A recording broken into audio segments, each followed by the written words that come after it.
وهو مشرك كافر، وإن صام وصلى وزعم أنه مسلم.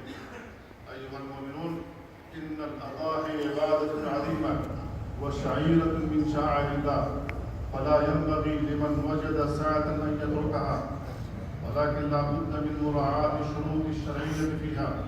أولها بلوغ السن المعتبر شرعا، وهو 5 سنوات في الإبل، و2 في البقر، و1 في الماعز، و6 أشهر في الضال. الثاني أن تكون سليمة من العيوب التي تمنع من ذبحها.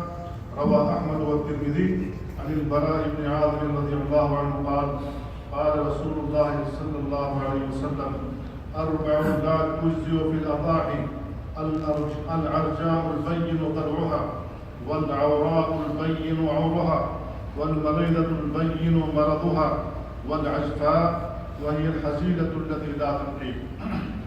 الثالث أن تذبح الأضحية في الوقت المحدد شرعا، ويبدو بعد الفراغ من صلاة العيد، وينتهي بغروب الشمس من اليوم الثالث من أيام التشريق، والأفضل في يوم العيد نهارا، ولا بأس في الذبح ليلا. وتجزئ الشاة الواحدة عن الرجل وأهل بيته، كما في حديث أبي أيوب رضي الله عنه أنه قال: كان الرجل على عهد رسول الله صلى الله عليه وسلم يضحي بالشاة الواحدة عنه وعن أهل بيته. أيها المؤمنون، إن الإيمان ليس بالتحلي ولا بالتمني، ولكن ما وقر في القلب وصدقته الأعمال. ولذلك ذكر الله تعالى في كتابه صفات المؤمنين ليبين لنا أن الإيمان الذي في القلب لا بد وأن يظهر على أقوال العبد وأفعاله. قال تعالى: والمؤمنون والمؤمنات بعضهم أولياء بعض، يأمرون بالمعروف وينهون عن المنكر، ويقيمون الصلاة ويؤتون الزكاة، ويطيعون الله ورسوله، أولئك سيرحمهم الله، إن الله عزيز حكيم.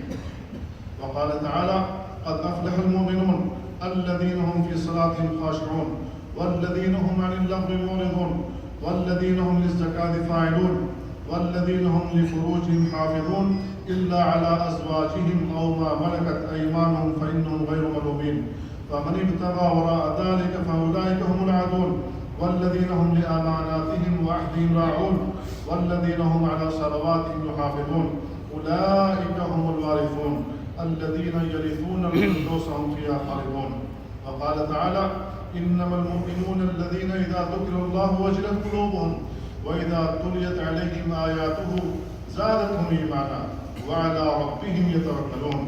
فالمؤمنون إخوة متوادون متحابون متبادلون، بعضهم أولياء بعض، لا يحسد بعضهم بعضا، ولا يغش بعضهم بعضا، ولا يتناجشون، ولا يتدابرون، ولا يتعاودون، ولا يخونون بعضهم بعضا. والمؤمنون يحافظون على الصلاة كما أمر الله، ويحرصون على القيام بها على أكمل وجه، ويخشون فيها. والمؤمنون يتناصحون فيما بينهم، ويقوم بعضهم بعضا. والمؤمنون يحفظون ألسنتهم عن اللغو المحرم. والمؤمنون يؤدون زكاة أموالهم، ويطيعون الله ورسوله. والمؤمنون يحفظون فروجهم عن الزنا واللواط وسائل الاستمتاع المحرم، ويبتعدون عن الوسائل المفضية إلى الزنا. والمؤمنون يؤدون الأمانة، ويحاربون الغدر والخيانة، ويكثرون من ذكر الله، وتخاف قلوبهم عند ذكر ربهم، وتعظمه وتجله، ويزدادون علما وإيمانا عند تلاوة القرآن. هذه جملة من صفات المؤمنين، وهذا هو الإيمان الذي هذه آثاره. فمن لم يجد هذه الآثار في قلبه وجوارحه فليراجع إيمانه، وليحاسب نفسه في ذلك. الله أكبر، الله أكبر، لا إله إلا الله، والله